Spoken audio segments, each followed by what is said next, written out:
ভাই দেখুন সোশ্যাল মিডিয়াতে ভাইরাল হওয়া একটি দৃশ্য ভাই। এক দোকানদার ভাই তার দোকানে বসে পবিত্র আল কোরআন শরীফ পাঠ করতেছিল মনোযোগ সহকারে।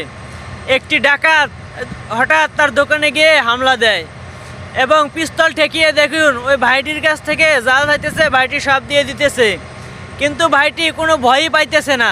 পবিত্র আল কোরআন শরীফের এত পাওয়ার ভাই। দেখুন ভাইটির নজর পুরো কোরআন শরীফের দিকে, সম্পূর্ণ নজর পবিত্র আল কোরআন শরীফের দিকে। ভাইটির কাছে যা চাইতেছে মানিব্যাগ, মোবাইল, টাকা এবং ওয়ারড্রপ থেকে একটা ড্রয়ার থেকে সব বের করে দিতেছে ভাই।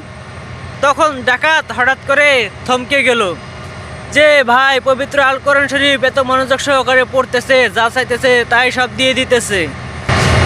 তারপর ডাকাতের মনে হঠাৎ করে একটা প্রশ্ন জেগে উঠল যে আল্লাহর ভয়ে সে পবিত্র আল কোরআন শরীফ কি মনোযোগ সহকারে পড়তেছে, আর আমি পিস্তল ঠেকিয়ে দিয়ে তাকে বলতেছি সে সব দিয়ে দিল। দেখুন ভাই আল্লাহ তাআলার সাথে এই ভাইয়ের একটা সম্পর্ক তৈরি হয়ে গেছে। দেখুন পবিত্র আল কোরআন শরীফের কত পাওয়ার ভাই। ভিডিওটি ভালো লাগলে সবাই বেশি বেশি শেয়ার করে দিবেন। সুন্দর সুন্দর ভিডিও পেতে চ্যানেলটি সাবস্ক্রাইব করতে ভুলবেন না।